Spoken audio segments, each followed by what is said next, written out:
Salam jumpa kembali para pecinta kimia. Berikut ini saya akan memaparkan bahan ajar kimia kelas 11 MIPA SMA. Adapun materi kita hari ini adalah mengenai asam dan basa. Larutan asam dan basa merupakan larutan elektrolit. Larutan elektrolit adalah larutan yang dapat menghantarkan arus listrik. Karena di dalam air, larutan tersebut dapat terurai menjadi ion-ion. Secara umum, zat-zat yang bersifat masam mengandung senyawa asam, misalnya asam sitrat pada jeruk, asam cuka pada cuka makan, asam benzoat untuk pengawet makanan. Cara memperoleh larutan asam basa ada dua cara. Yang pertama, melarutkan asam atau basa langsung ke dalam air. Kedua, mereaksikan oksida asam atau oksida basa dengan air. Oksida adalah senyawa antara unsur tertentu dengan oksigen. Oksida asam merupakan oksida yang berasal dari unsur non-logam dengan oksigen. Contoh, CO2, karbon dioksida, SO2, sulfur dioksida, P2O5 di fosfor pentaoksida, Cl2O7 di kloroheptaoksida. Oksida basa merupakan oksida yang berasal dari unsur logam dengan oksigen. Contoh, N2O, natrium oksida, CaO, kalsium oksida, Fe2O3, besi 3 oksida, Fe2O, besi 2 oksida. Salam jumpa kembali para pecinta kimia. Berikut ini saya akan memaparkan bahan ajar kimia kelas 11 MIPA SMA. Adapun materi kita hari ini adalah mengenai asam dan basa. Reaksi antara oksida basa dengan air akan menghasilkan basa. Contoh, Na2O ditambah H2O menjadi NaOH. Na2O disebut natrium oksida, sedangkan NaOH disebut natrium hidroksida. Asam. Asam mempunyai rasa masam. Contoh, cuka dapur mempunyai rasa masam karena di dalamnya terkandung asam asetat. Vitamin C rasanya juga masam karena di dalamnya terkandung asam askorbat.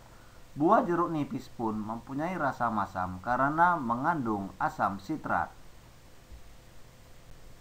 Contoh asam: HCl, HF, HBr, HI, HCN, CH3COOH, HClO, HBRO, HCN, HNO3, H2SO4, H3PO4, HiO3.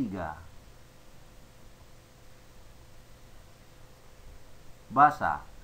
Basa mempunyai rasa pahit dan licin bila dipegang. Contohnya, kapur sirih mempunyai rasa pahit dan sabun bila dipegang rasa licin.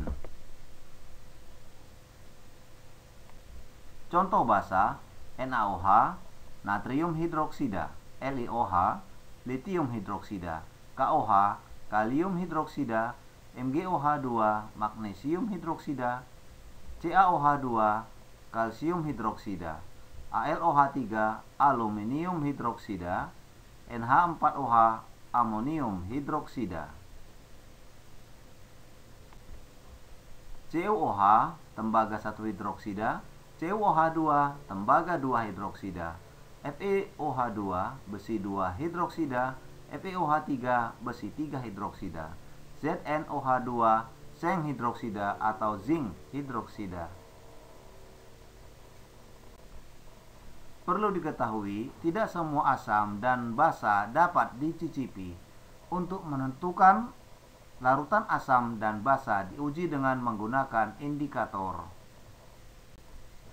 Ada beberapa jenis indikator yang dapat digunakan. 1. Kertas lakmus. 2. Indikator universal. 3. Indikator larutan. 4. Indikator alami. 1. Kertas lakmus. Kertas lakmus adalah kertas dari bahan kimia yang akan berubah warna jika dicelupkan ke dalam larutan yang bersifat asam atau basa. Ada 3 macam kertas lakmus, yaitu lakmus merah, lakmus biru, lakmus putih. Masing-masing kertas lakmus ini memiliki sifat tersendiri. Kertas lakmus biru akan berubah menjadi merah bila dimasukkan ke dalam larutan asam. Kertas lakmus biru akan tetap biru bila dimasukkan ke dalam larutan basa dan air. Secara umum, zat-zat yang bersifat masam mengandung senyawa asam, misalnya asam sitrat pada jeruk, asam cuka pada cuka makan, asam benzoat untuk pengawet makanan. Kertas lakmus netral yaitu kertas lakmus yang berwarna putih. Kertas lakmus putih jika dicelupkan ke dalam asam akan berubah menjadi merah. Jika kertas lakmus tersebut dicelupkan ke dalam larutan basa akan berubah warna menjadi biru. Kelebihan dari kertas lakmus putih ini yaitu lebih mudah mengidentifikasi mana larutan asam dan basa. Indikator universal adalah indikator pH berisi larutan dari beberapa senyawa yang menunjukkan beberapa perubahan warna yang halus pada rentang pH antara 1 sampai 14 untuk menunjukkan keasaman atau kebasaan larutan. Berikut ini adalah contoh indikator pH universal. 3 indikator larutan.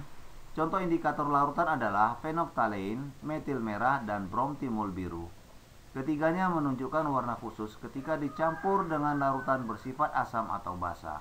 Fenoftalein akan menunjukkan perubahan menjadi warna merah pada larutan basa, sedangkan pada larutan asam dan netral, larutan akan tetap berwarna bening. Metil merah akan menunjukkan perubahan menjadi warna merah pada larutan asam. Jika larutan bersifat basa atau netral, maka larutan akan berwarna kuning. Indikator alami asam dan basa. Yang termasuk indikator alami untuk menentukan asam atau basa adalah kubis merah, kembang sepatu, bunga mawar, bayam merah, kunyit, bunga pacar, dan bunga karamunting.